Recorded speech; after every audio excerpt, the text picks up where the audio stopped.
dois pas savoir.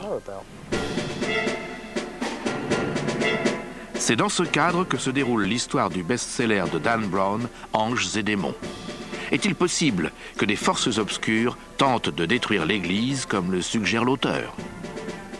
Les communautés secrètes sont apparues à cette époque pour réagir contre la présence dangereusement croissante de l'Église catholique. Un culte ancien pourrait-il ressurgir des ténèbres pour infiltrer le Vatican et faire assassiner un pape? Des papes ont été assassinés. Cette communauté secrète prévoit-elle de prendre le contrôle des gouvernements de ce monde? La priorité de toute communauté secrète est de régner sur le peuple pour qu'il devienne docile et utile, afin de l'asservir et d'en faire des animaux de laboratoire. Le nouvel ordre mondial apparaît-il en filigrane dans le billet d'$1? Le nouvel ordre mondial est inscrit sur notre billet, et pourtant la plupart des gens l'ignorent. Un homme a décidé de donner les réponses aux questions effrayantes que pose le livre de Dan Brown. Simon Cox, avec l'aide d'autres experts, va nous permettre de distinguer les faits de la fiction et nous révéler ce que nous ignorons encore.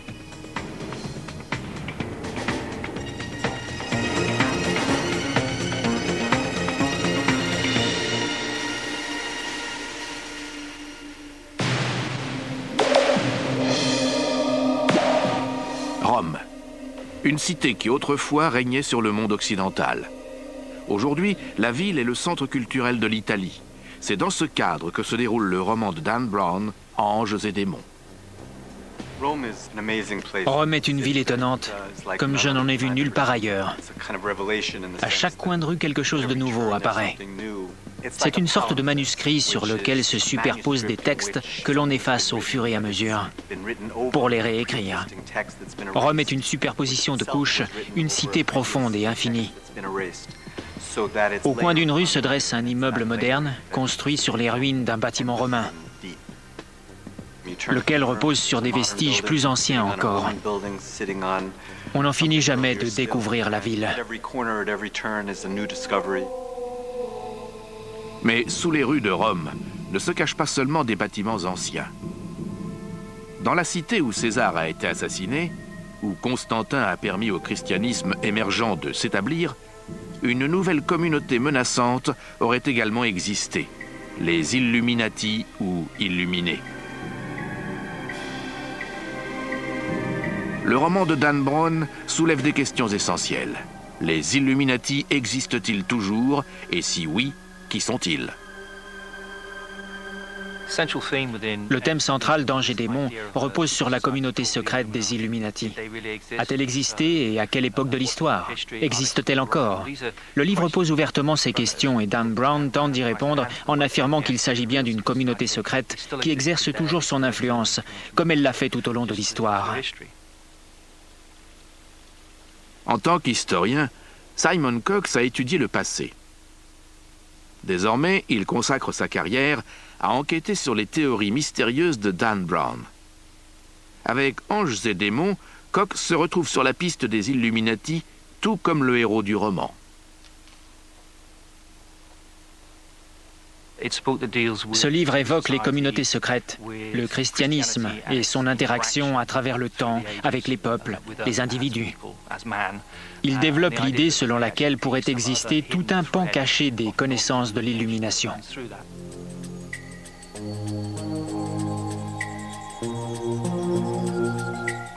Dans le roman, une communauté secrète connue sous le nom d'Illuminati cherche à détruire le Vatican et à changer le cours des événements planétaires. Pour l'écrivain Jim Marrs, partisan de la théorie du complot, la menace est réelle. Le but intime des Illuminati est la domination du monde. La manière dont ils comptent y parvenir est très détaillée. Ils envisagent d'instruire les jeunes et de les convertir à leur mode de pensée. Ils veulent anéantir la foi et la confiance au sein de la politique, mais aussi de la religion. Les faits sont un peu différents que dans la fiction que Dan Brown met en avant dans Anges et démons. À travers mes recherches, j'ai pu constater que la communauté secrète des Illuminati a existé sous des formes différentes en France et en Espagne.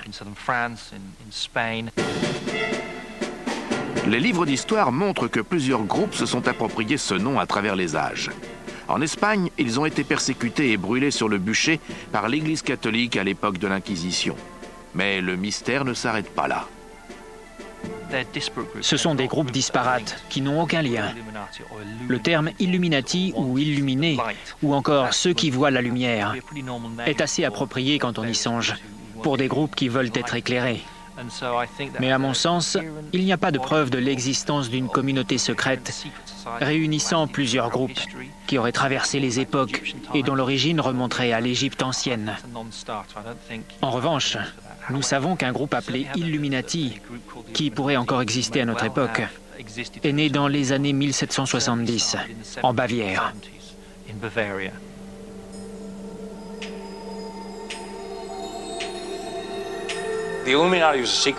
La communauté secrète des Illuminati aurait été formée au printemps 1776 par Adam Weishaupt, qui a été élevé chez les Jésuites.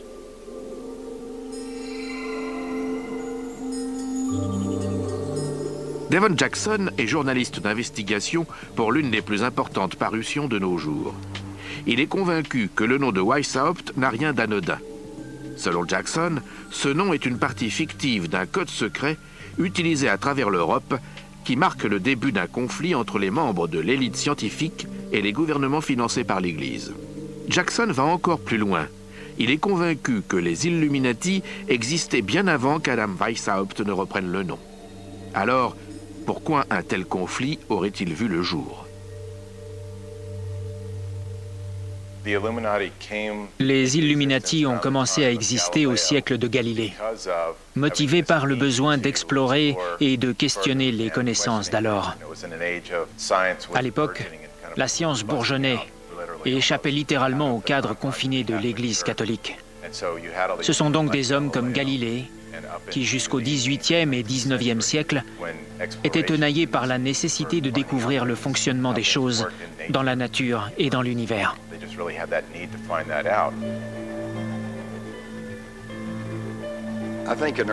Au cours des siècles précédents, l'Église était vraisemblablement opposée à la science parce qu'elle craignait un conflit entre ses dogmes et la connaissance scientifique. Dan Brown a-t-il vu juste ? Les Illuminati pourraient-ils toujours exister ? Cherche-t-il à détruire les gouvernements nationaux ? Dans son enquête, Simon Cox est persuadé que le début de la réponse réside dans le titre même du livre de Dan Brown. Un titre qui pourrait nous mener droit vers les Illuminati. Selon moi, le titre « Anges et démons » correspond à l'étude que fait Dan Brown de la lumière et de l'obscurité. Il existe une dualité. D'une part, on ne peut pas affirmer qui sont les anges, s'il s'agit de l'Église ou de la science, puisque les deux s'affrontent dans le livre. D'autre part, les démons représentent-ils la science ou l'Église ? Le doute subsiste. C'est d'ailleurs, selon moi, ce qui a motivé le choix de ce titre astucieux. Anges et démons est un excellent titre qui résume parfaitement la dualité exprimée dans le livre, le thème des anges et les statues du Bernin qui représentent des énigmes tout au long de l'histoire. Dans Anges et démons, les Illuminati se réunissent secrètement à travers la Rome antique. Chaque lieu dissimule une piste clandestine que Dan Brown appelle le sentier de l'illumination et comporte de nombreux chefs-d'œuvre du Bernin qui apparaissent comme autant d'indices sur ce sentier subversif. C'est le cas de l'extase de Sainte Thérèse d'Avila, dont la main semble pointer dans la direction de ce sentier de l'illumination, lequel forme bizarrement une croix quasi parfaite au sein de la cité de Rome.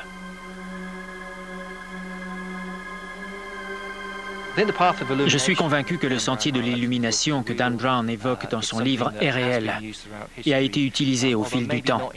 Le contexte était sans doute différent de celui décrit dans Anges et démons, mais la métaphore autour des néophytes, des initiés, suivant un sentier, est quelque chose que l'on retrouve symboliquement à travers l'histoire.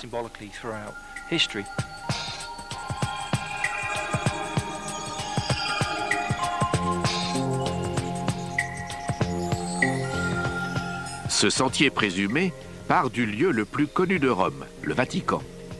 Un site qui accueille près d'une trentaine de millions de visiteurs par an. Il traverse ensuite le Tigre en direction de l'Est à Sainte-Marie-de-la-Victoire. Au nord, la croix débute de l'église Sainte-Marie du Peuple et relie la place Navona.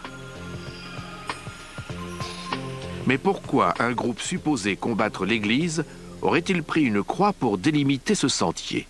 Clive Prince et Lynn Picknett, co-auteurs de La Révélation des Templiers, ont recherché son origine mystérieuse. Chaque discipline religieuse évoque la part métaphorique de l'illumination. L'existence des Illuminati sous la forme d'un groupe, avec ses propres idées, ses rites initiatiques et ses coutumes abominables menant à l'illumination, reste encore à démontrer. Les débuts scientifiques, les rituels et la quête du pouvoir des Illuminati sont étroitement liés à la propre histoire mystérieuse du Vatican, lequel détient des documents secrets qui pourraient servir à détruire l'Église.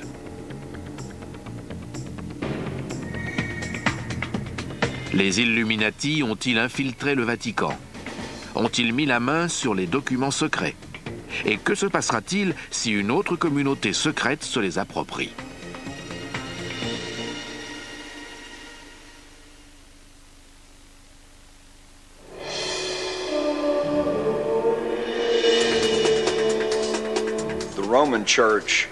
L'Église romaine est à l'évidence une des institutions les plus riches et les plus puissantes du monde, et ce, depuis des siècles. Car si l'on remonte au Moyen Âge, l'Église dirigeait tout.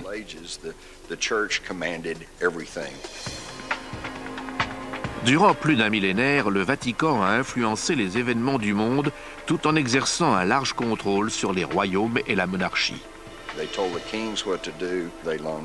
Le Vatican disait sa volonté au roi, prêtait de l'argent et dirigeait chaque facette de la vie de ses sujets. Avec l'émergence de la démocratie et de la liberté à travers le monde, son pouvoir a diminué, mais c'est encore une institution tout à fait redoutable.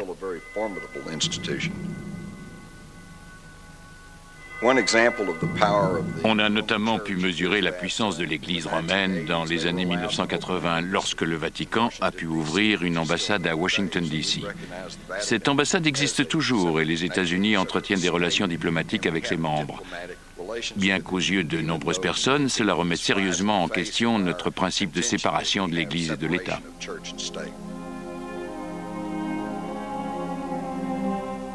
L'emplacement du Vatican est au centre de l'histoire catholique romaine, au cœur même de sa foi. Selon l'histoire catholique et celle du Vatican, les ossements de Saint-Pierre sont enterrés sous la coupole de la basilique Saint-Pierre, de la cité du Vatican, à Rome. Et si les anciennes fondations du Vatican étaient bâties sur autre chose que les restes de Saint-Pierre? Le débat reste ouvert. C'est une question controversée et de nombreuses personnes prétendent que ce ne sont pas les ossements de Saint-Pierre, mais plutôt ceux d'un animal.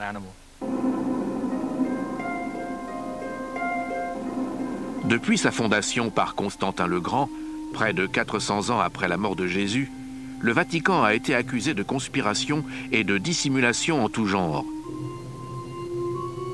Certains de ces secrets pourraient ébranler les fondations mêmes de l'Église. Il s'agit là d'informations qu'elle ne veut pas voir tomber aux mains d'ennemis, comme les Illuminati.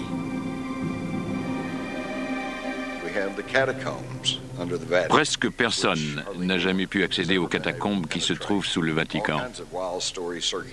Toutes sortes d'histoires circulent à ce sujet. Il y aurait le corps momifié de Jésus-Christ, ou encore de nombreux objets susceptibles de donner une vision plus honnête et véridique des origines humaines.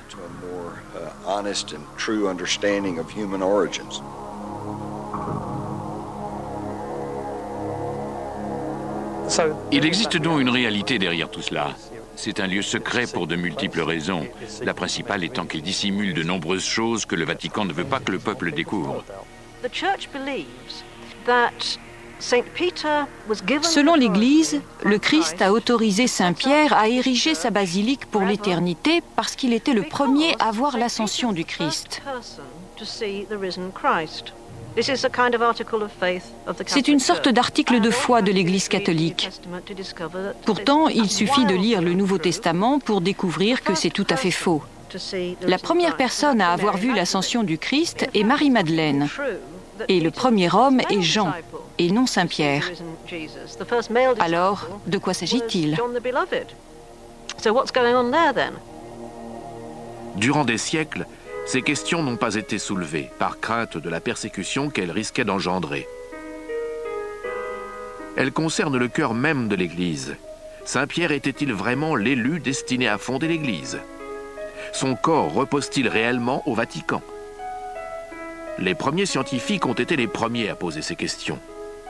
Face à la popularité croissante des autres religions, l'Église avait de lourds intérêts en jeu. L'Église catholique a adopté une position de détenteur unique de la foi. Il était hors de question que quiconque puisse croire en d'autres dieux, ou que le panthéisme se développe. Le Dieu catholique était le seul envisageable. C'est la position que l'Église a adoptée au cours des 4 premiers siècles de son existence, à une époque où d'autres croyances se disputaient les âmes des peuples. Il fallait que l'Église domine toutes les autres foi en présence.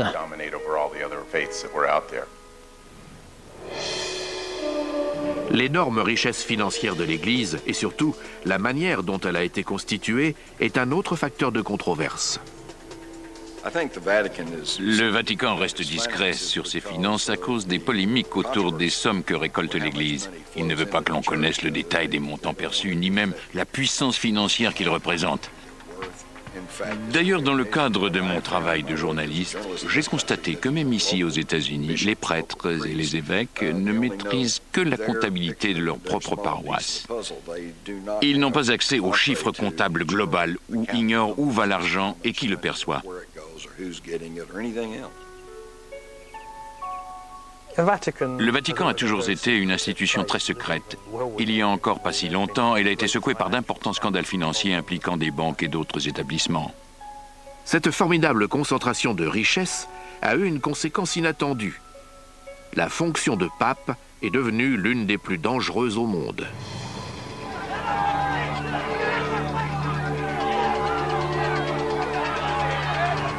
Si le livre de Dan Brown est centré sur l'assassinat fictif d'un pape, les recherches, elles, se basent sur des faits historiques réels. Peut-on assassiner un pape? C'est déjà arrivé, ça ne fait aucun doute. Et Dan Brown soulève la question dans Anges et démons. Le pape Célestin V en est l'exemple classique. La présence d'un clou de 10 cm dans son crâne ayant quelque chose de suspect. Stephen Ostrow, professeur d'histoire de l'art, a découvert que le Vatican a été l'objet d'une succession de persécutions et de violences au cours des premiers siècles de son existence. Les premiers papes étaient martyrisés parce qu'ils représentaient une tradition de la foi qui était contraire à la loi romaine. Si vous vous rendez à la basilique Saint-Pierre, par exemple, tous les piliers de l'édifice sont ornés des portraits des premiers papes, qui ont tous été martyrisés pour leur foi. Les pontifes ont été tués parce qu'ils représentaient des figures religieuses, mais également politiques. Il y a donc eu des intrigues, des empoisonnements, des meurtres et des martyrs. Mais depuis, disons, le XVIIe siècle, les choses se sont considérablement améliorées. L'Église s'est battue pour le pouvoir et la suprématie du monde, tout comme d'autres communautés secrètes. Les époques dominées par la crainte sont de bonnes époques pour l'Église. Toutes les communautés secrètes qui ont un impact négatif ont pour but de régner sur les masses afin de les asservir.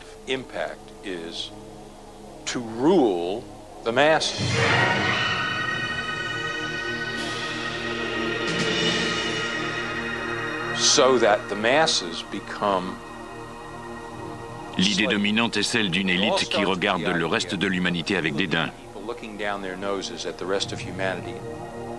L'histoire de l'Église primitive est violente et à l'image d'autres royaumes de son époque, la hiérarchie est gangrénée par des projets secrets de groupes se disputant la suprématie mondiale. Un nouveau mot émerge qui décrit les schémas occultes de cette période. Qualifier l'Église de pornocratie est une utilisation intéressante du mot. C'est un terme peu usité qui signifie gouverner par des prostituées, d'où la racine porno. Historiquement, il se réfère spécifiquement à une période du Xe siècle, qui débute par le règne d'un pape relativement inepte, Serge III, et se poursuit avec une série de pontifes dont la souveraineté est pour le moins amorale. Il semble que Serge III ait fait assassiner un nombre important de cardinaux rivaux pour accéder au siège. Le terme concerne donc une époque où des femmes très puissantes et membres de familles nobles tiraient les ficelles de la papauté pour déterminer quel pape allait régner.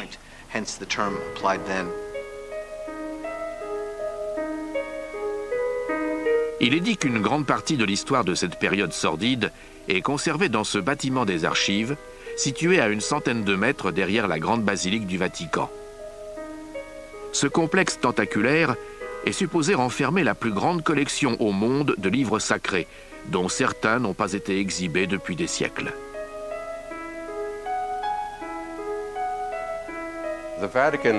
La bibliothèque du Vatican contient l'équivalent de 75 km de livres. C'est une collection gigantesque.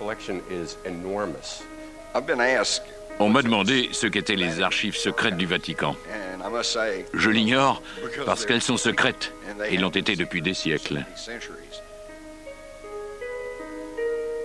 Dans Anges et démons, Robert Langdon parvient à voler un document historique des archives qui, selon lui, permettra de découvrir l'endroit où est séquestré le cardinal qui a été enlevé.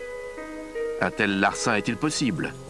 Paul Williams est un théologien et l'un des rares chercheurs autorisés à franchir la sécurité rapprochée du Vatican pour étudier les archives. On ne peut pas y rentrer avec une veste ou un attaché-caisse. On ne peut même pas avoir un stylo à encre sur soi. La seule chose autorisée est un crayon à papier et un bloc-notes. Lorsque vous pénétrez dans les archives, un ecclésiastique vous apporte le document exact que vous avez sollicité, si vous avez obtenu l'autorisation. Il reste à vos côtés pendant que vous étudiez l'objet. Il y a des gardes et des concierges derrière vous. Il est donc impossible de dérober quoi que ce soit dans ce bâtiment, même si vous vous appelez Harry Houdini. Les mesures de sécurité draconiennes et l'accès limité poussent à se demander ce que le Vatican dissimule dans ses archives. Quels secrets se cachent le long des 75 km d'étagères ? Selon la rumeur, il y aurait des documents extraordinaires concernant la Seconde Guerre mondiale et l'implication, ou plutôt la non-implication du pape dans l'Holocauste et son manquement à dénoncer l'horreur des faits. Le Vatican dispose forcément d'archives secrètes, car il existe des dizaines d'autres évangiles qui n'ont pas été inclus dans le Nouveau Testament et qui comportent des éléments qui feraient beaucoup de tort à l'Église si le peuple en prenait connaissance. Il existe donc à coup sûr une multitude de livres cachés quelque part au Vatican que des chercheurs comme moi aimeraient consulter. Le livre Anges et démons évoque un des secrets qui serait caché au Vatican. Il s'agirait de documents historiques comprenant des écrits et des recherches scientifiques qui n'ont jamais été révélés. Ces textes pourraient comporter des travaux de Galilée et de Copernic, tous deux considérés comme des ennemis de l'Église et que Dan Brown a associés aux Illuminati.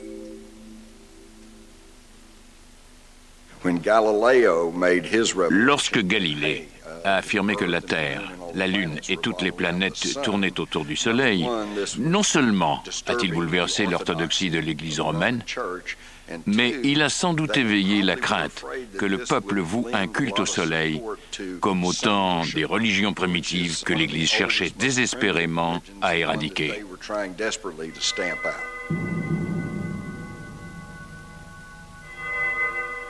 Il est intéressant de remarquer que le livre Anges et démons ne définit pas clairement qui sont les anges et qui sont les démons. Bien que le livre de Dan Brown soit une fiction dans laquelle Galilée et Le Bernin sont des Illuminati issus de la franc-maçonnerie, l'idée ne me paraît pas si insensée. Je la crois même possible. Entre le XVe siècle et le XIXe siècle, les groupes secrets ont connu un véritable âge d'or à travers l'Europe. La science et l'Église ont été en guerre durant des siècles. C'est un conflit qui remonte à l'origine même de la fondation de l'Église. Dès lors qu'une société comme l'Église catholique impose de manière inamovible ses dogmes et ses doctrines comme des vérités absolues, il semble inévitable que des hommes cherchent à les remettre en question. L'oppression du Vatican à l'égard de la science et de la connaissance a-t-elle favorisé la formation de communautés secrètes? Les Illuminati en font-ils partie? Les Illuminati sont probablement passés dans la clandestinité, comme la plupart des organisations persécutées. Les Illuminati sont apparus tardivement dans l'histoire de l'Europe. Mais d'où viennent-ils réellement? Selon certains historiens, ils seraient issus d'une puissante communauté secrète et légendaire, autrefois protégée par le pape, puis détruite sur ordre de ce dernier. Les moines guerriers de l'ordre des chevaliers du Temple. Mais ont-ils vraiment été éliminés?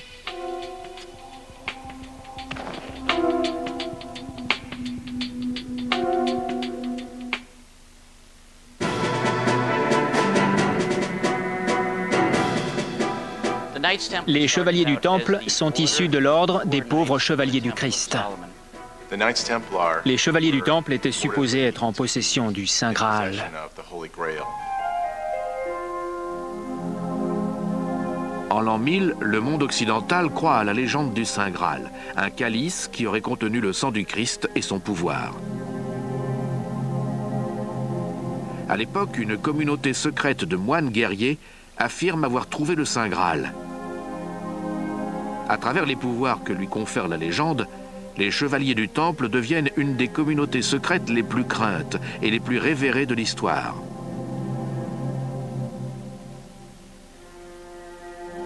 Les écrivains Stephen Ostrow et Devon Jackson, qui ont dédié des années de recherche aux chevaliers du Temple, les décrivent comme les premiers défenseurs du Vatican, avant qu'ils ne deviennent leur plus grande menace.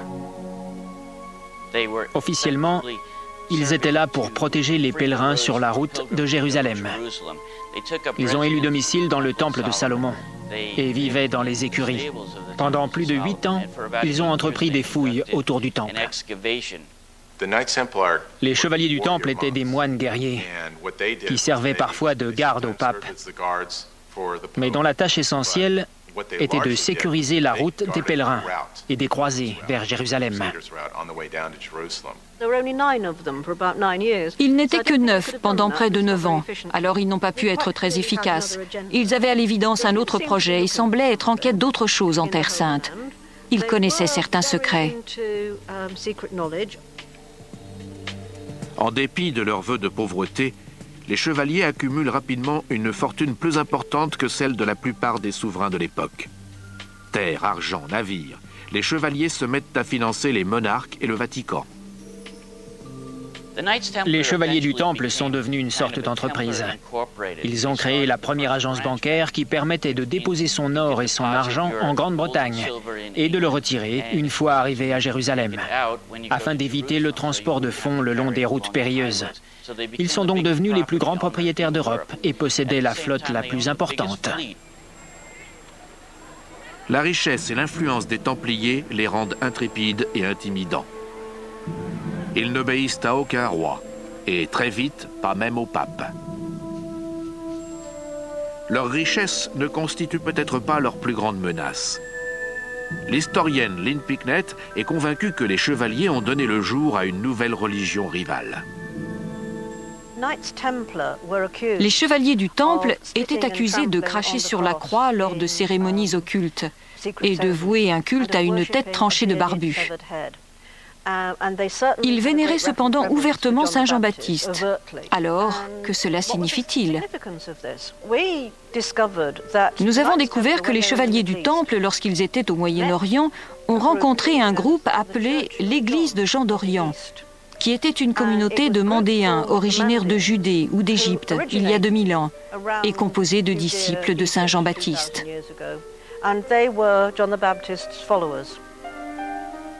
Les chevaliers ont peut-être suivi un culte parfois appelé Chevalier Saint-Jean. Mais c'est sans doute une autre raison qui a sonné le glas de ces téméraires moines guerriers. Ils fulminent contre Jésus, dont ils disent qu'il est un usurpateur, un schismatique de la religion de Saint Jean-Baptiste. Et à l'évidence, les historiens modernes ont découvert qu'il est très probable que Jésus ait débuté comme disciple de Saint Jean-Baptiste.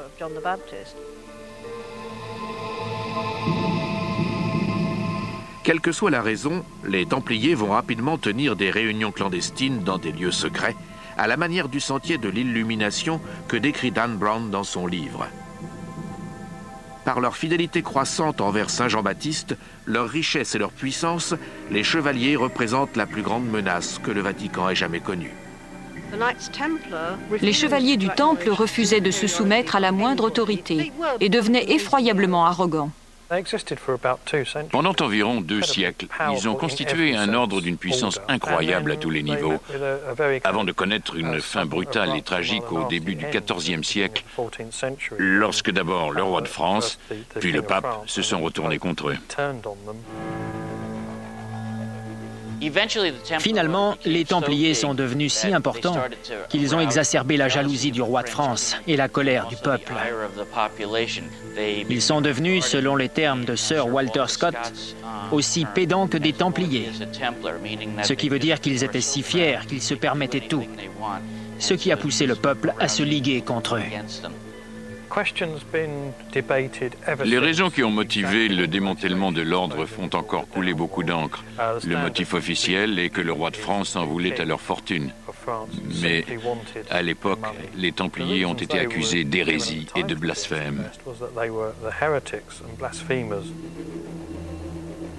Le 12 octobre 1307, les chevaliers du Temple sentent la fin venir. Les historiens sont convaincus qu'ils sont parvenus à faire disparaître leurs immenses richesses en précédant les armées du roi de France lancées à leur poursuite. Ces convois de chariots ont été acheminés jusqu'au port de La Rochelle, où ils ont été chargés sur 17 navires de la flotte des Templiers, qui ont tout simplement disparu de l'histoire.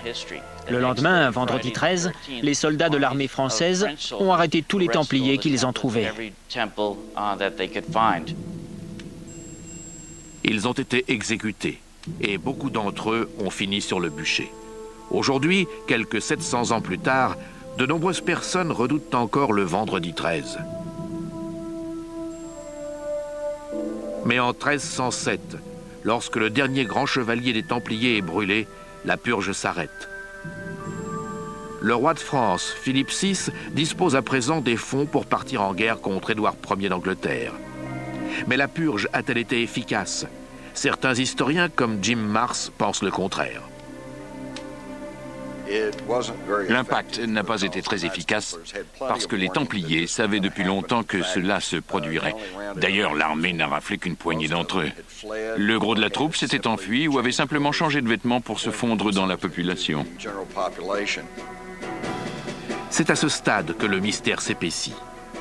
Qu'est-il advenu des chevaliers du Temple qui ont survécu avec leurs immenses richesses et leur mépris vis-à-vis de l'Église?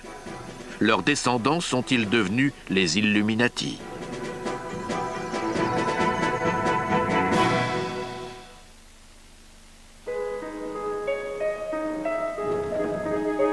Une fois les Templiers soi-disant vaincus, à la fin du XIVe siècle, le Vatican redevient l'institution la plus puissante du monde. Mais au fil du temps, un nouveau danger vient menacer son hégémonie, la science.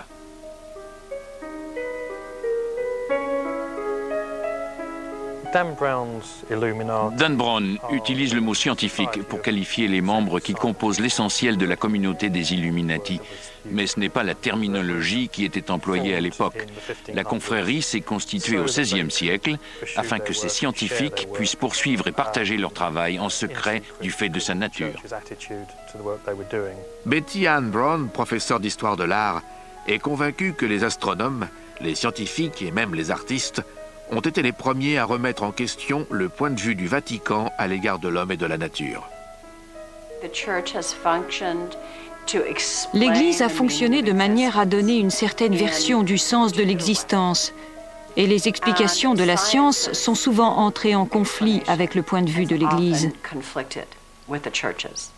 C'est sans doute pour cela que Galilée a représenté une menace, puisqu'il suggérait que la Terre n'était pas au centre de l'univers, mais qu'elle tournait autour du Soleil, remettant ainsi en cause le dogme catholique.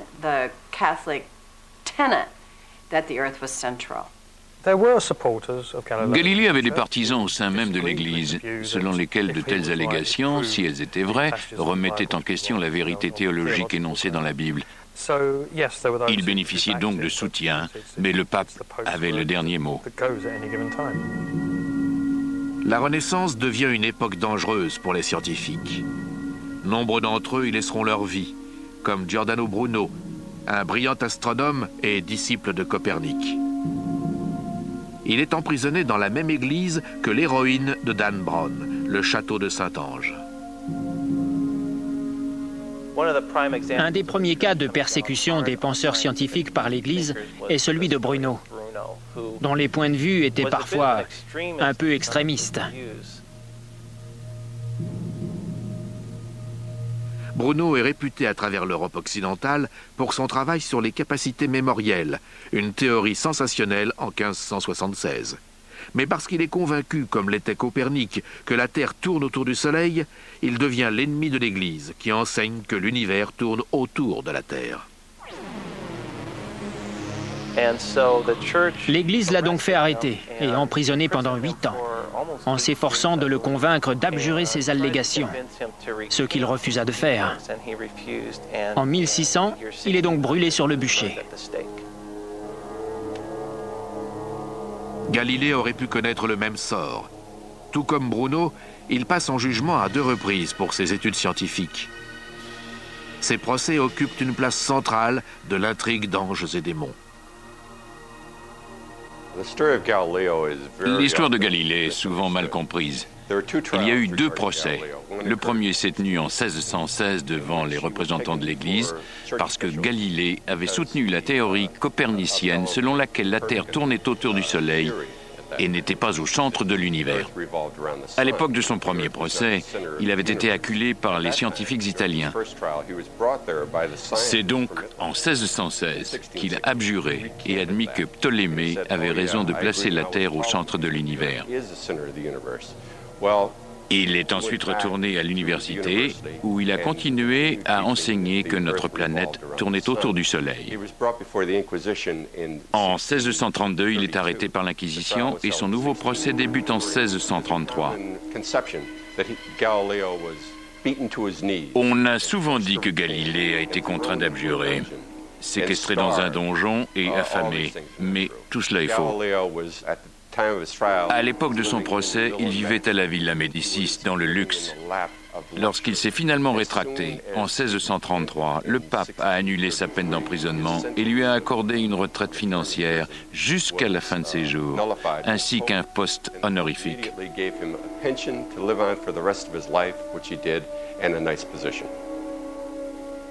Ces persécutions ont-elles poussé Galilée à rejoindre le courant clandestin des Illuminati, comme le suggère Dan Brown?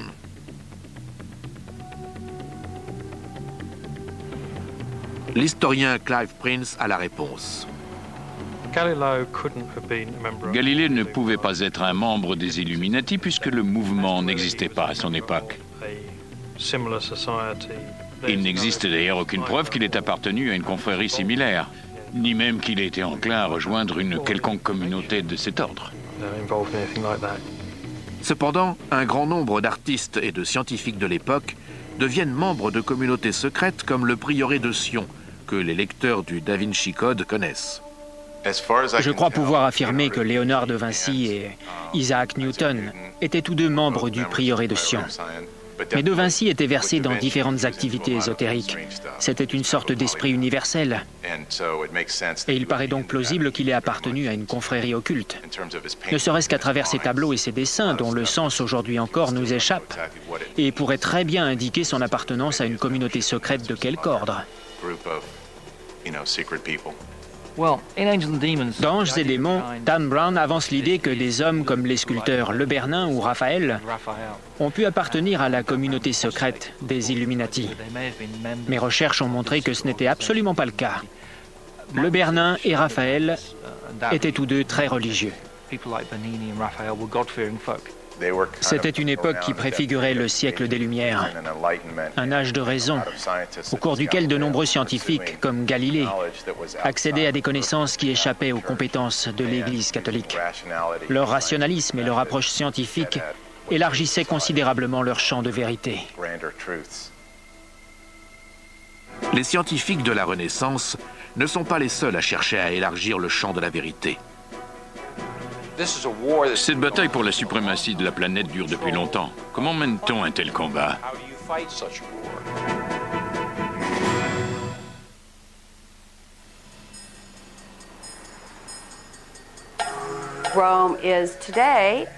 Depuis des siècles et jusqu'à ce jour, Rome a été le fief de l'Église catholique et donc le centre fondamental de la foi chrétienne. C'est un mélange de différentes sources issues de l'Égypte, de l'Afrique et du monde entier. La cité de Rome regorge de symboles antiques. C'est une des raisons pour lesquelles le roman de Dan Brown est situé sur place. Mais c'est aussi pour son patrimoine artistique. Selon l'historienne de l'art Betty Ann Brown, ces deux raisons ont servi à transmettre des messages secrets, certains ayant même pu se trouver sur les mystérieux sentiers de l'illumination. Le Bernin, en tant qu'artiste Illuminati, s'est beaucoup servi de motifs égyptiens dans son travail, pour la simple raison qu'à l'époque de ses œuvres, les symboles égyptiens étaient très en vogue. C'est une très bonne chose qu'il ait choisi le Bernin comme personnage central de la ville de Rome. La période baroque était une époque au cours de laquelle la culture occidentale était centrée autour de la production d'images. Rome était le cœur des représentations picturales de l'ensemble de la civilisation, et dans ce registre, le Bernin était un dieu. C'est peut-être même un doux euphémisme. Le Bernin est l'un des artistes les plus célèbres de tous les temps. Au cours du XVIIe siècle, il réalise les colonnes de la place Saint-Pierre ainsi que les 140 sculptures de saints qui trônent à leur sommet. Il est possible que le Bernin ait introduit certains symboles dans la plupart de ses œuvres, ainsi que des idées que l'Église aurait pu interpréter comme opposées à son point de vue de l'époque. Mais tout comme Raphaël, la symbolique est la marque du Bernin. Son travail artistique ne fait qu'incorporer les nouvelles idées scientifiques d'un Copernic ou d'un Galilée.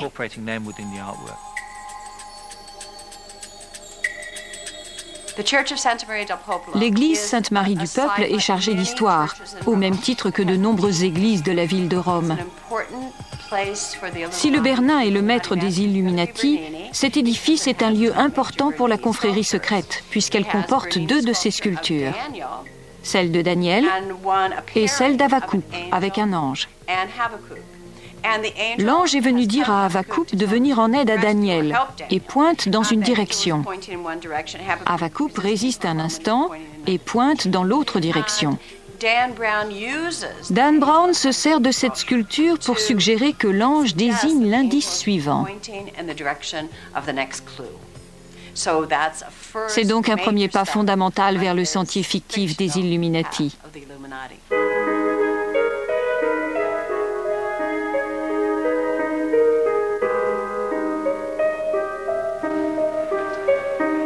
Autre lieu sur le sentier de l'illumination de Dan Brown, la fontaine des 4 fleuves du Bernin. Elle est située à la pointe sud-ouest de la croix du sentier, de l'autre côté du Tigre. Au centre de ce chef-d'œuvre baroque se dresse un grand obélisque. Le Bernin a-t-il volontairement choisi l'emplacement de cet édifice païen comme un signe ? L'obélisque au centre de la fontaine des 4 fleuves est un des anciens édifices de Rome, qui se trouvait sur un autre site, sous les décombres et la poussière. Le pape Innocent X, qui encourageait le travail du Bernin, avait ordonné cette fontaine. Il voulait ériger un monument au centre de la place, qui était en quelque sorte son jardin particulier, puisqu'il jouxtait son palais. Il souhaitait voir un édifice à la gloire du pape et de l'Église au centre de l'esplanade. Il est intéressant de se demander pourquoi les œuvres du Bernin comportaient tant de motifs égyptiens. C'est une question qui a intrigué les partisans de la théorie du complot pendant des siècles. Sur la fontaine des 4 fleuves, chacun des personnages humains représente un cours d'eau et les symboles servent à distinguer chaque fleuve. Ce sont des signes manifestes, mais le Bernin aurait très bien pu dissimuler toutes sortes de petites astuces s'il avait voulu. Ce n'est pas la fontaine qui laisse perplexes les historiens, mais cette sculpture, souvent considérée comme le chef-d'œuvre du Bernin. Elle se trouve exactement à l'extrême est du sentier de l'illumination de Dan Brown. Difficile de croire à une coïncidence. L'extase de Sainte Thérèse d'Avila est l'une des œuvres les plus extraordinaires du Bernin. Le corps sculptural est la pièce centrale de l'ensemble de la chapelle que l'artiste a réalisé pour la famille Cornaro, de riches Vénitiens. Cette œuvre illustre l'un des passages les plus remarquables des écrits de Sainte Thérèse d'Avila, où elle décrit l'une de ses nombreuses rencontres avec le divin. C'est l'extrémité de la flèche qui est supposée comporter un indice Illuminati, le feu, un des 4 éléments.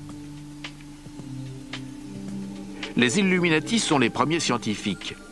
La terre, l'air, le feu et l'eau sont les éléments avec lesquels ils travaillent et dans le livre de Dan Brown, chacun est utilisé pour le meurtre d'un cardinal. Les Illuminati ont-ils réellement affecté leurs symboles les plus importants à de tels desseins? Sainte Thérèse d'Avila était une femme formidable de l'histoire chrétienne. Elle a réformé l'ordre des Carmélites en permettant à des femmes de conditions modestes d'entrer au couvent par le biais du travail, ne réservant plus l'accès à une élite dont les dots permettaient de couvrir les frais de pension à vie. Elle a voyagé à travers l'Espagne où elle a fondé des couvents et a connu plusieurs expériences visionnaires. Sainte Thérèse d'Avila était à plus d'un titre la figure de proue de la réforme catholique. Il y avait bien sûr son côté visionnaire, son extase. Il y avait un engouement nouveau pour les expériences émotionnelles, les expériences de piété à travers Dieu et Jésus.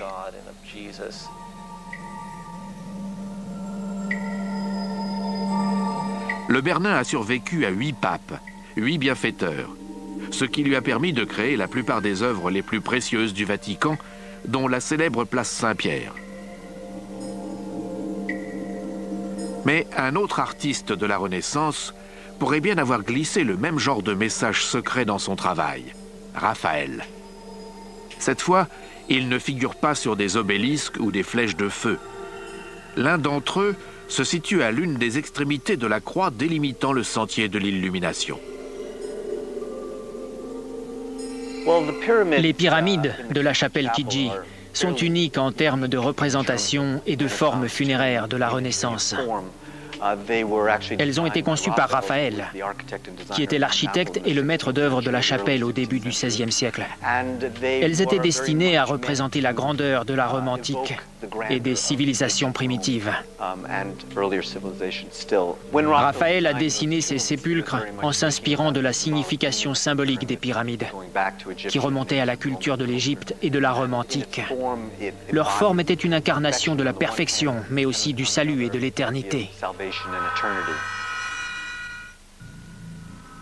Dan Brown a choisi ce site comme nouvel indice sur la piste des Illuminati. La Terre, un des éléments. Cela fait-il de Raphaël un conspirateur? Selon moi, n'importe lequel de ces créatifs de génie aurait pu appartenir à une communauté secrète. Ce pourrait être le cas de Raphaël, mais aussi celui du Bernin. Le Bernin, Raphaël et un grand nombre d'artistes de l'époque étaient considérés comme des réformistes. C'étaient de fervents croyants qui dépendaient fondamentalement de l'Église et qui auraient perçu l'idée d'une communauté secrète comme un anathème. Mais c'étaient aussi des réformateurs qui souhaitaient mettre en avant certaines de ces nouvelles notions scientifiques. Et c'est à cela que Dan Brown semble s'atteler dans Anges et démons. Si le Bernin et Raphaël ont vécu bien avant que les Illuminati ne soient connus, d'autres symboles sur le sentier de l'illumination pourraient avoir un lien avec les communautés secrètes. L'Égypte est la source des symboles Illuminati, qui jouent un rôle significatif dans Anges et démons.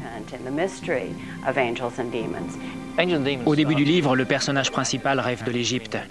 À mon sens, Dan Brown utilise ce dispositif romanesque pour nous faire entrevoir le rôle prépondérant que la symbolique égyptienne va jouer dans l'histoire. Rome et la cité du Vatican comportent plusieurs obélisques comme celui-ci. Ils ont une origine païenne, et pourtant ils se trouvent sur un des sites les plus religieux du monde. La raison de leur présence remonte aux lointaines origines du christianisme moderne. La vue des obélisques au sein de Rome a quelque chose d'étrange. La ville en compte 13 au total, c'est-à-dire un nombre plus important que celui que l'on trouve actuellement en Égypte. Dans Anges et démons, les obélisques servent à constituer le sentier de l'illumination que découvre Robert Langdon. Le professeur Eric Johnson enseigne à l'Université de Los Angeles. C'est un spécialiste de l'histoire religieuse.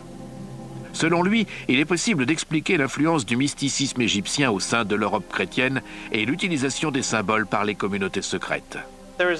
La culture, ou tout au moins la philosophie égyptienne, exerce une fascination pendant la Renaissance. Les humanistes de l'époque étaient convaincus que les Égyptiens étaient à la source d'une sagesse ancestrale disparue. Il y a donc une volonté de retrouver cette connaissance et cette sagesse antique. L'obélisque de la place Saint-Pierre pèse environ 180 tonnes. Il a donc fallu construire un solide coffrage qui puisse l'accueillir et le transporter sur une chaussée, ne serait-ce que de quelques centaines de mètres. C'était une entreprise colossale qui a mobilisé des milliers d'hommes et de chevaux pour déplacer un tel monument.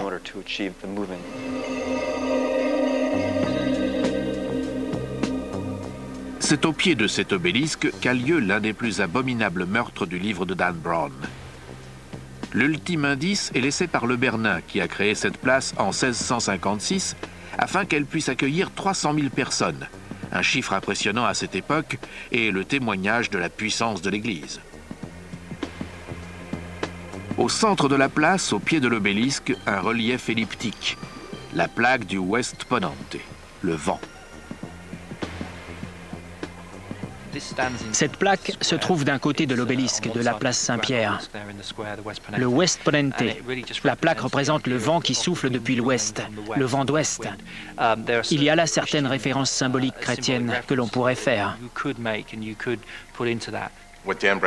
Ce qui marginalise un peu plus les Illuminati dans les livres de Dan Brown, ce qui les situe plus près du côté obscur, c'est qu'une grande partie de leur symbolique, de leur conception des choses et de leurs soi-disant rituels sont empruntés aux Égyptiens et aux Babyloniens, ce que tout le monde faisait à l'époque.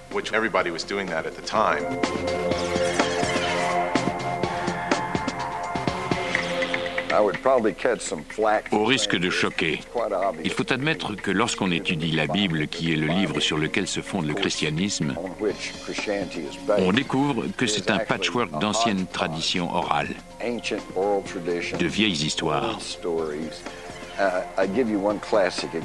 Prenons l'exemple classique de Noé qui accueille les animaux sur son arche. Ce récit remonte aux tablettes sumériennes qui datent d'au moins 4000 ans avant la Bible. Pourtant, les tablettes sumériennes comportent exactement le même récit. L'Église s'est appropriée de nombreux symboles. Certains experts sont convaincus que la croix chrétienne est en réalité une appropriation du symbole Ankh égyptien, qui, comme vous le savez, ressemble à une croix, mais avec un sommet arrondi, et se portait de la même manière que les croix de nos jours. L'image du Christ en bon berger, le jeune homme gardant les moutons, est également un symbole emprunté à des temps anciens. La religion égyptienne et le christianisme moderne, tel que nous le connaissons de nos jours, ne diffèrent que très peu. La religion égyptienne était fondée sur le symbolisme. On peut également considérer que le christianisme est une religion basée sur le symbolisme. Le symbole de la croix, par exemple, est le plus connu du monde contemporain. Cependant, les experts estiment qu'il existe une différence fondamentale entre le christianisme et la religion égyptienne. La croyance dans le dualisme, notamment dans la notion de bien et de mal. C'est un thème récurrent du livre Anges et démons, qui décrit également parfaitement le combat épique qui oppose l'Église à la science, les Illuminati à la religion organisée. Les Égyptiens ne voyaient pas les choses en termes manichéens, en noir et blanc, mais à travers une palette de gris. Il fallait que les deux coexistent. L'ordre et le chaos devaient se côtoyer. Horus et Seth, ces deux personnages du panthéon des dieux égyptiens, doivent cohabiter afin que le monde soit un lieu accompli. Pour les chrétiens, il existe un bon Dieu et un diable. L'un est parfaitement bon et l'autre est parfaitement mauvais. Seth lui-même, le dieu de l'Égypte antique, n'était pas complètement mauvais. Il avait sa place au panthéon des divinités et aussi dans le bien-être des hommes. Il représentait cette part de chaque homme et femme, l'équilibre. Les Égyptiens étaient très axés sur l'équilibre, ce qui n'est pas le cas du christianisme. La religion chrétienne se définit clairement en termes manichéens, ce qui n'a rien à voir avec la notion d'équilibre. Il y a le paradis et l'enfer, Dieu et le diable. Il s'agit donc à proprement parler de faire son choix. Vous êtes avec nous ou contre nous?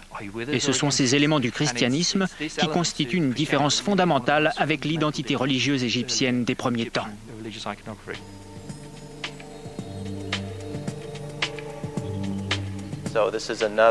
Rome s'est transformée en un lieu sacré pour l'ensemble de l'Empire. De cette façon, tous les dieux qui étaient vénérés au sein de l'Empire l'étaient à l'intérieur de ce temple.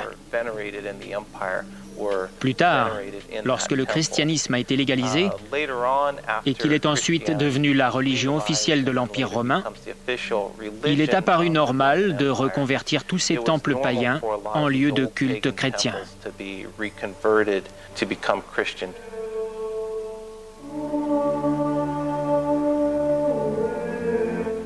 L'un de ces temples païens est devenu l'une des plus célèbres basiliques de Rome, le Panthéon. Des centaines de milliers de touristes s'y rendent chaque année. Pourtant, peu d'entre eux savent que lorsqu'ils lèvent les yeux, c'est pour contempler un trou de démons. À présent, ils seront sans doute nombreux à y voir un repère Illuminati. Le Panthéon a une large ouverture dans sa coupole. C'est une fausse piste qui mène Langdon et Victoria à la tombe de Raphaël. Ce soi-disant trou de démons dans la toiture du temple est un nouvel exemple de récupération d'un symbole païen transformé en symbole chrétien. Une nouvelle expression du dualisme du bien contre le mal. Ils sont persuadés que l'un des meurtres va se dérouler sur les lieux. Mais ce n'est pas le cas.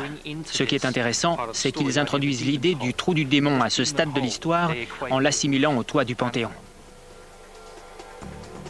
L'historien Simon Cox est persuadé que le sentier de l'illumination a au moins une raison d'être réel.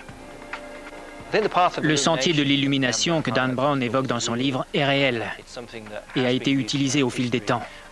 Le contexte était sans doute différent de celui décrit dans Anges et démons. Mais la métaphore autour des néophytes, des initiés suivant un sentier, est quelque chose que l'on retrouve symboliquement à travers l'histoire.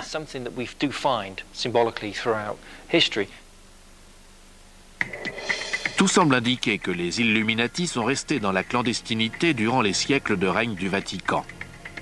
Leur volonté d'accéder à l'illumination à travers la science prend lentement une tournure obscure. Une grande conspiration se trame dont l'objectif est la domination du monde.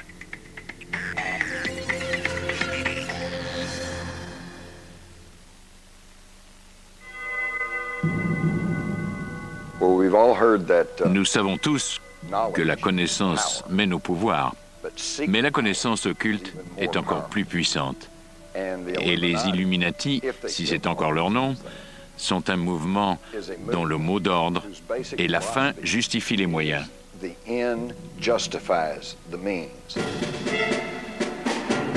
Les partisans de la théorie du complot ont confirmé que les Illuminati contemporains représentent aujourd'hui une puissante entité à travers le monde, même si leur appellation a changé.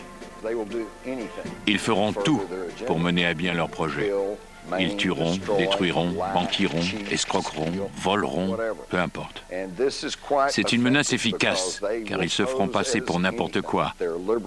Des libéraux, des conservateurs, des fascistes, des communistes, des démocrates, des républicains, ils sont tout ce qui leur permet de poursuivre leurs desseins.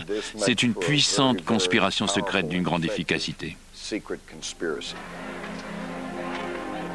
Les partisans de la théorie du complot comme Jim Marrs et Paul Williams prétendent que l'appel aux armes des Illuminati est survenu lors de la formation de la confrérie secrète la plus controversée de ces 3 derniers siècles, les francs-maçons. Une ancienne secte de bâtisseurs et de maçons qui pourrait remonter à l'ancienne Égypte. Le terme franc-maçon est franco-anglais. Il est issu de la contraction du mot libre et de maçon, désignant ceux qui travaillaient à la construction des édifices. Lorsqu'ils n'ont plus eu le droit d'être des Templiers, ils se sont regroupés. Leur communauté ne rassemblait pas que des maçons, mais tous les corps de bâtiment. Ils ont formé des loges, et ainsi, lorsqu'un frère maçon venant d'une autre loge se présentait dans une ville, ses pairs avaient le devoir de l'héberger, de le nourrir, et dans la mesure du possible, de lui donner du travail. Pour d'autres, comme le journaliste d'investigation John Rapoport, les chevaliers du Temple sont simplement passés dans la clandestinité sans jamais disparaître. Mais à présent, il prétend que les chevaliers ont ressurgi et probablement infiltré la franc-maçonnerie.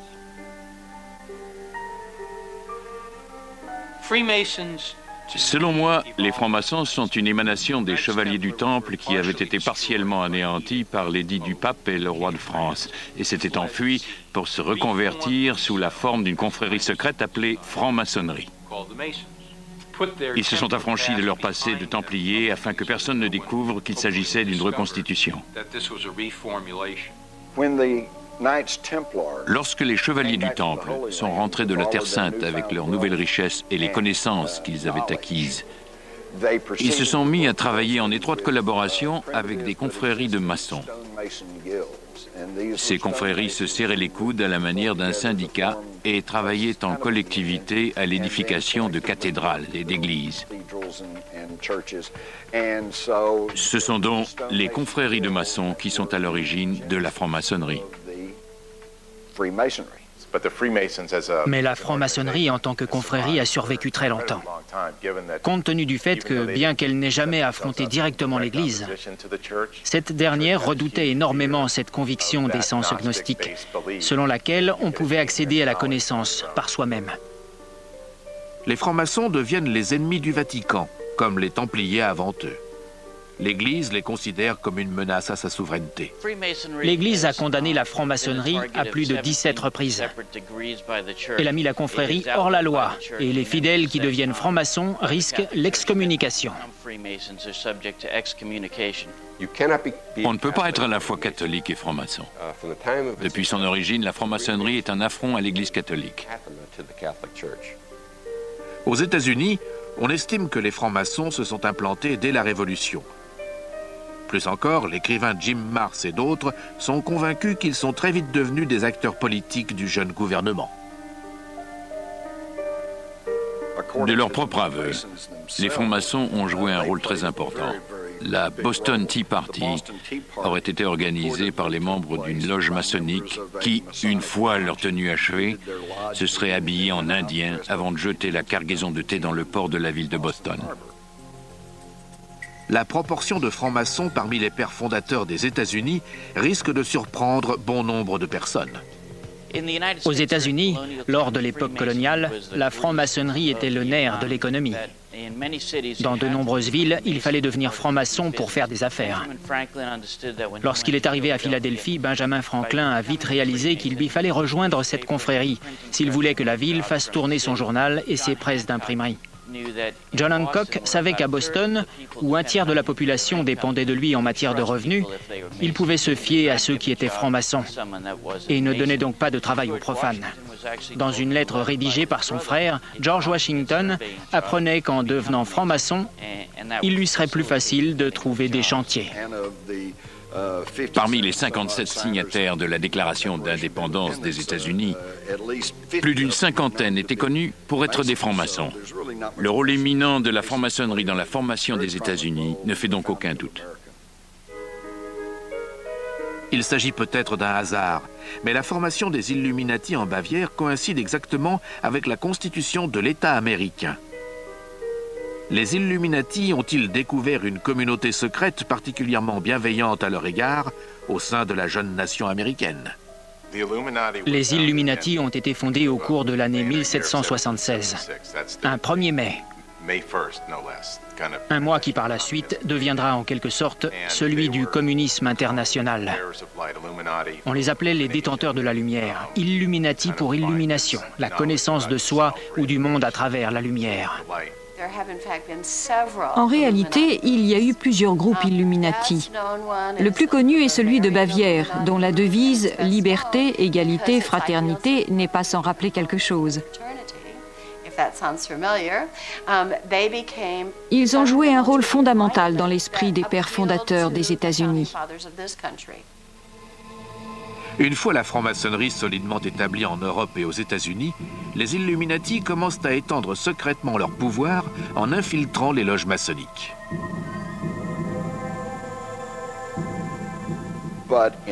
Mais en 1782, à la convention de Wilhelmsbad, les Illuminati se sont introduits au sein des Chevaliers du Temple, au sein même de la franc-maçonnerie.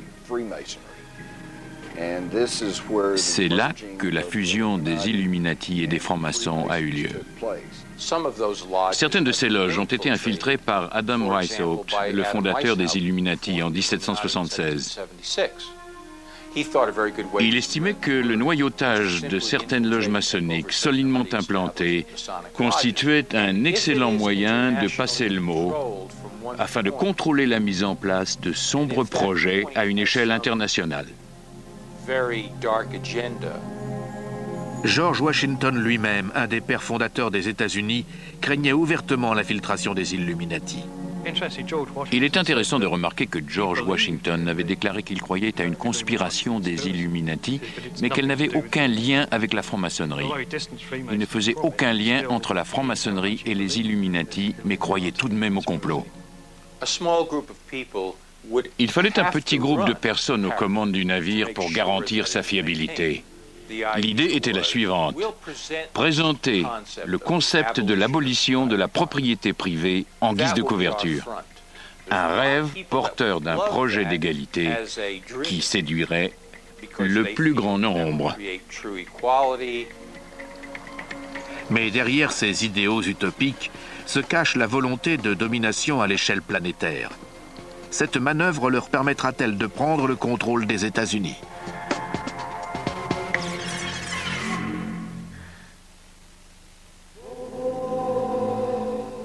Alors que les francs-maçons illuminés étendent leur emprise sur le monde, le pouvoir, l'influence et la richesse de l'Église catholique romaine déclinent lentement.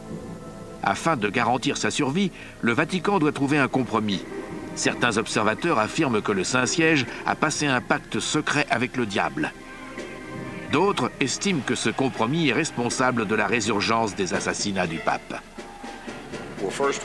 Le traité de Latran, passé avec Mussolini, puis l'arrangement secret entre Hitler et le Vatican, démontrent clairement que les fascistes et l'Église ont passé certains accords avant la Seconde Guerre mondiale sur une base de non-agression réciproque. C'est la raison pour laquelle l'Église n'a jamais dénoncé avec force les atrocités perpétrées par Hitler et les nazis.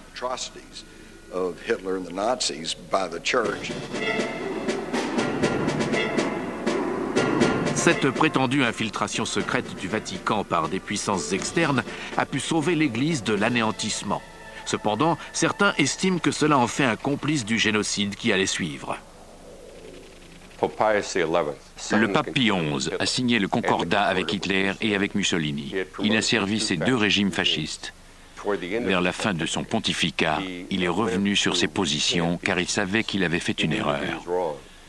Il a vu la souffrance du peuple juif à travers l'Allemagne et la Pologne, les ghettos, les camps de concentration et la persécution des ecclésiastiques catholiques en Allemagne.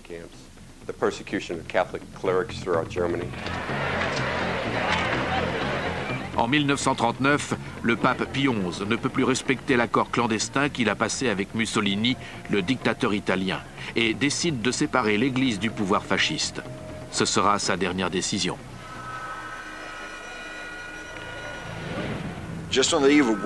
À la veille de la Seconde Guerre mondiale, le pape Pie XI déclare son mécontentement à l'égard des concordats négociés avec Mussolini et Hitler. Il menace de dénoncer publiquement les accords secrets passés entre l'Église et le pouvoir fasciste, mais il meurt subitement. La mort soudaine de Pie XI réduit à néant le projet destiné à rompre l'alliance entre le Vatican et les fascistes. Les pontifes sont à nouveau en danger de mort, tout comme ils l'étaient au Moyen-Âge. Aujourd'hui encore, les experts soulèvent des questions troublantes autour de la mort du pape. Immédiatement après la mort du pape, 2 personnes sont entrées dans sa chambre. L'une d'entre elles était le cardinal Pacelli, le futur Pie XII, et principal instigateur du concordat passé avec Hitler. L'autre était le médecin du Vatican. Le cardinal Pacelli et le médecin du Vatican ordonnent immédiatement que le corps du souverain pontife soit embaumé. L'Église n'a encore jamais autorisé cette pratique auparavant. Par ailleurs, le Vatican interdit de pratiquer l'autopsie du corps, ne faisant qu'accroître les soupçons. La mort de Pie XI demeure encore un mystère à ce jour. Il y a de bonnes raisons de croire qu'il a été empoisonné par les fascistes italiens. Mais comme dans la plupart des complots, c'est en obscurcissant les faits que l'on préserve le mystère et non en s'efforçant d'occulter la vérité. Les affirmations et les démentis entraînent une telle controverse que le peuple finit par se lasser et se désintéresser. Ce n'est pas la dernière fois au cours de l'histoire récente que les scandales liés au secret, aux manigances et aux morts mystérieuses du Vatican éclaboussent l'Église. Le 5 mai 1998, les titres de la presse italienne font l'effet d'une bombe. La violence s'est emparée du Vatican. Derrière ces murs, l'une des cités les plus secrètes et les mieux gardées du monde, un meurtre a eu lieu. Le 4 mai 1998, une religieuse traverse la caserne de la garde suisse du Vatican et découvre les corps d'Alois Estermann, commandant de la garde, de son épouse, Gladys, et d'un jeune caporal-chef, Cédric Tornet. Quelques heures plus tard, le Vatican déclara que le jeune caporal-chef a tiré sur le commandant et son épouse, avant de retourner l'arme contre lui. Qu'est-ce qui se cache derrière ce crime horrible? Le Vatican a-t-il été infiltré? S'agit-il d'un vaste complot destiné à renverser l'Église? Dan Brown n'aurait pas pu mieux décrire la manière dont l'affaire a été étouffée. Ce n'est que 4 heures après la découverte des corps que le Vatican a annoncé que, selon la version officielle, le caporal-chef avait tué le commandant et son épouse avant de se donner la mort dans un accès de folie. On n'a jamais su sur quoi se fondait cette conclusion. La nature brutale du communiqué du Vatican concernant le meurtre au sein de la garde suisse ne fait qu'enflammer l'histoire. Les journaux italiens ne disposaient que des quelques lignes du communiqué du Vatican. C'est de là que tout est parti. Ce qui apparaît en surface comme un crime étrange dans une des sociétés secrètes les mieux protégées du globe a sans doute une origine plus politique qu'il n'y paraît. Cédric Tornet a été présenté par le Vatican comme un aliéné, un alcoolique et un toxicomane. Mais en réalité, c'était un garde suisse typique. Il était dévoué au pape et avait juré de lui sacrifier sa vie si nécessaire. Il voulait devenir un des gardes du corps de sa sainteté et toutes les espérances qu'il nourrissait se sont avérées de pures illusions.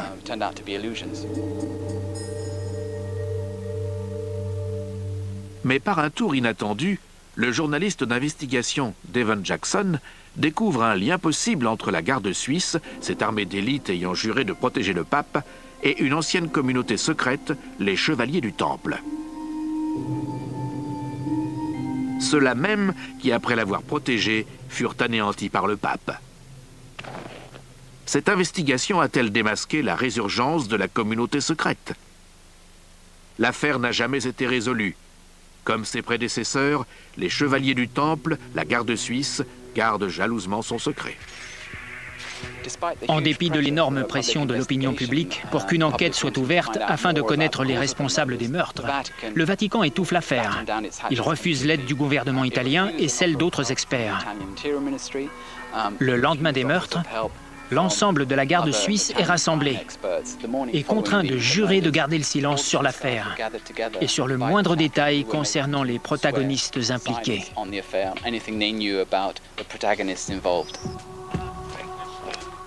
Si les meurtres tendent à fragiliser la réputation de la garde suisse, son dévouement éternel envers le pape demeure incontestable. À plus d'un égard, elle est aussi secrète que le Vatican. La garde suisse est une institution secrète, comme tous les services au sein du Vatican. Ces hommes doivent prêter serment de loyauté envers l'Église, ce qui, par extension, concerne également les intérêts de l'Église en toutes circonstances.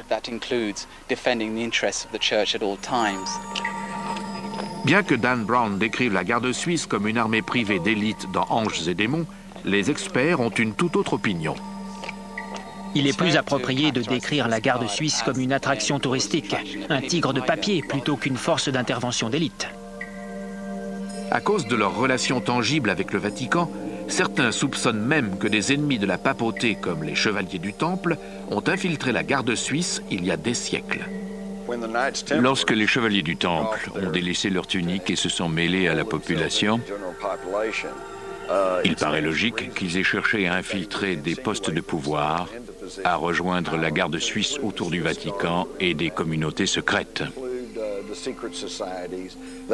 Ils ont certainement noyauté un grand nombre de milieux. Selon la rumeur, le Vatican a toujours eu un service secret. Ce n'est pas un service de renseignement tel que nous le connaissons dans les pays occidentaux, mais un réseau d'information. Un réseau prodigieux car il se fonde sur les prêtres.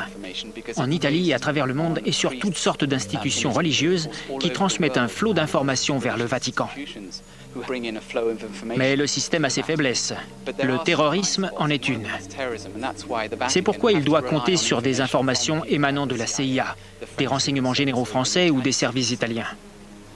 Après avoir bien étudié la garde suisse, j'en ai conclu qu'elle n'était pas équipée pour assurer la protection du pape.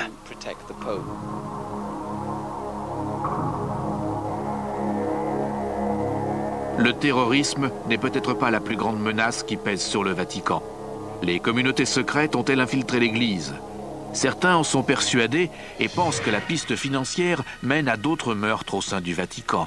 Peut-être même à celui d'un autre pape.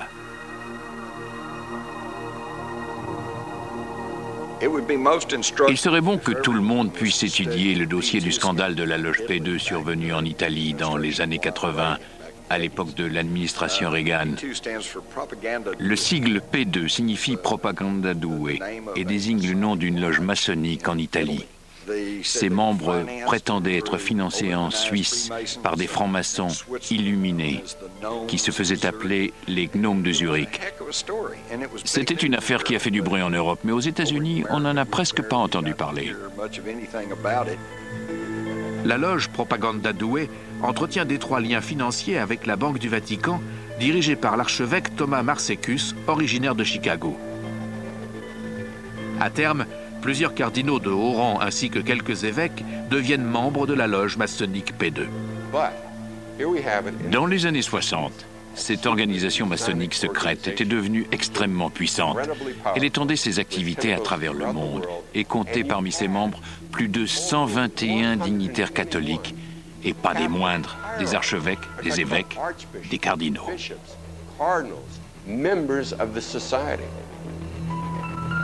Élu en 1978, le pape Jean-Paul Ier découvre les liens entre le Vatican et la loge P2. Il lance une investigation, mais mourra avant de la voir aboutir.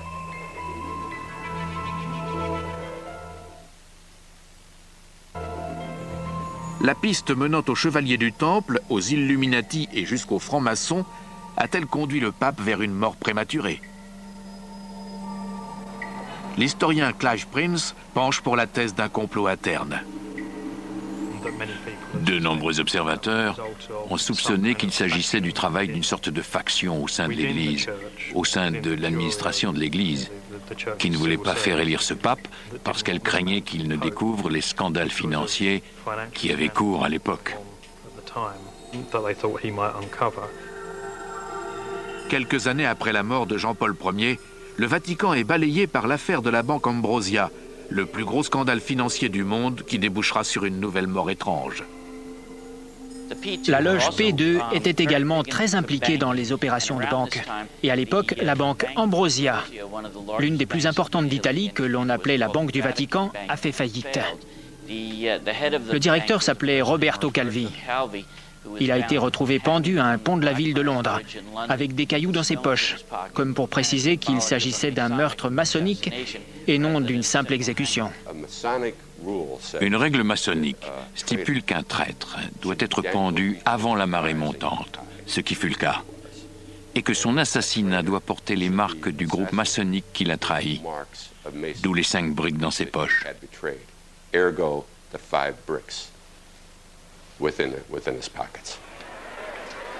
Dans Anges et démons, le meurtre du pape est une fiction. Mais la tentative d'assassinat du pape Jean-Paul II est relayée par la télévision à travers le monde entier, horrifié. Aujourd'hui encore, la question reste posée. Était-ce un acte isolé ou le fruit d'un vaste complot ? La tentative d'assassinat de Jean-Paul II le 19 mai 1981 sur la place Saint-Pierre est la seule de l'histoire récente. Il était entouré de membres de la sécurité du Vatican, dont des officiers de la garde suisse. La tentative d'assassinat de Jean-Paul II en 1981 n'était pas l'œuvre d'un tueur isolé. Cet homme, Ali Agca, qui était musulman, était plus ou moins lié au KGB à travers une obscure filière bulgare.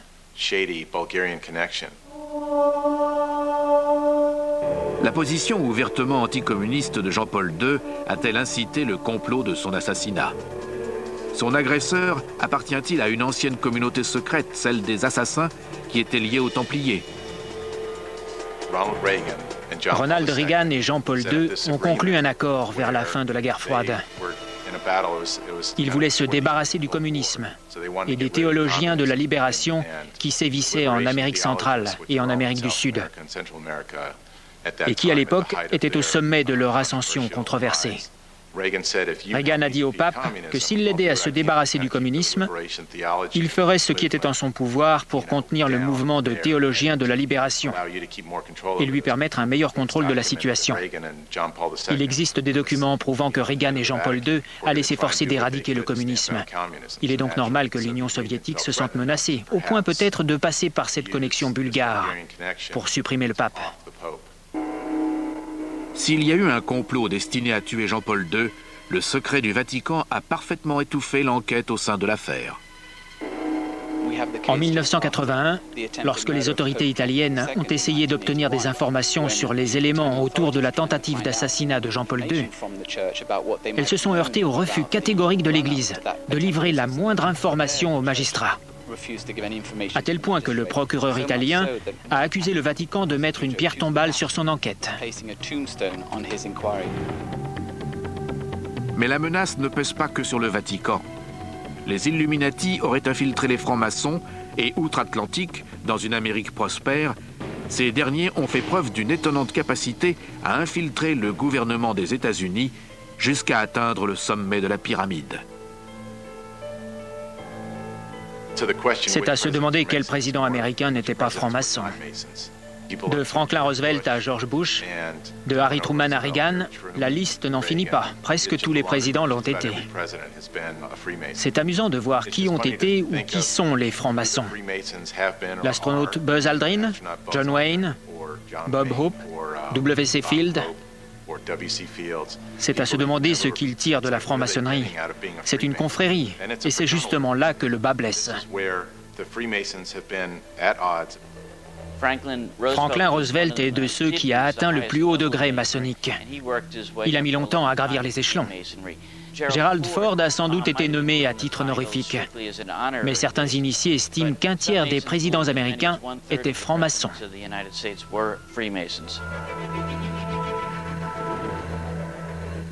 Au cours de la présidence de Franklin Roosevelt, le billet d'$1 subit une modification subtile dont certains affirment qu'elle annonce l'arrivée d'une puissante confrérie secrète aux États-Unis.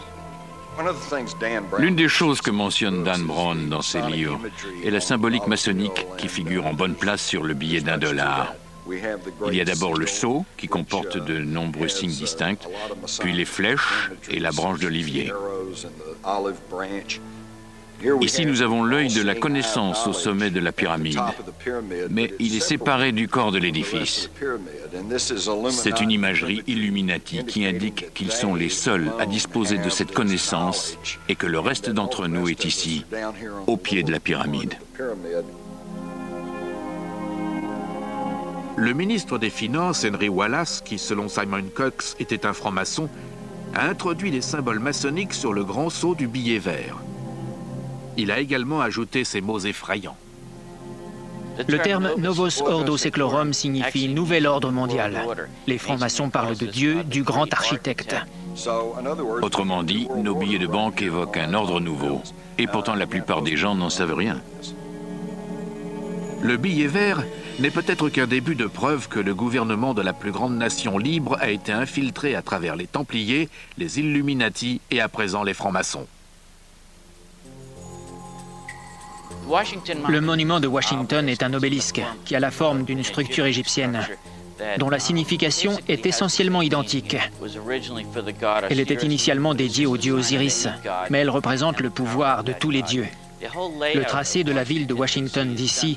met en valeur l'architecture sacrée. Le Capitole, la Maison Blanche et l'obélisque sont les trois édifices les plus importants. Le groupe de Bilderberg constitue la preuve la plus saisissante de l'influence des Illuminati.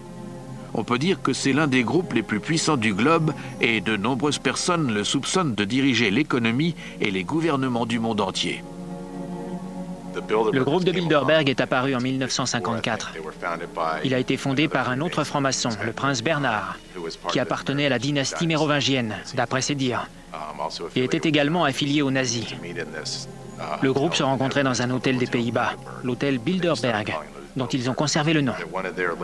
Au cours de l'une de leurs réunions, David Rockefeller, que beaucoup de gens considèrent comme un marionnettiste dirigeant les chefs de file du monde entier, a suggéré de créer une commission qui est devenue la commission trilatérale, dont le nom fait allusion, par pure coïncidence, aux trois côtés d'une pyramide.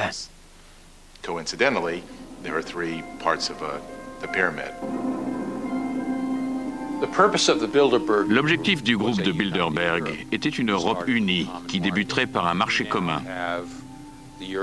À présent, l'Union européenne cherche désespérément à faire ratifier une constitution par les pays membres, en vertu de laquelle les gouvernements déjà imposants de chaque État souverain seront dirigés par un gouvernement encore plus imposant, appelé Union européenne. Les bureaucrates contrôleront toute l'Europe. Il n'y aura plus de frontières, le règne d'une minorité sur la masse. Il y a une grande part de secret, surtout au sein du groupe de Bilderberg. Il y a une grande part d'intimité autour de ce qui se décide au sein de la commission trilatérale. Et le fait qu'ils aient envie de façonner le monde selon leurs desseins, de déterminer ce qui est bien et les moyens d'y parvenir, permet de faire le lien avec le nouvel ordre mondial, la pyramide, l'œil et la tradition maçonnique.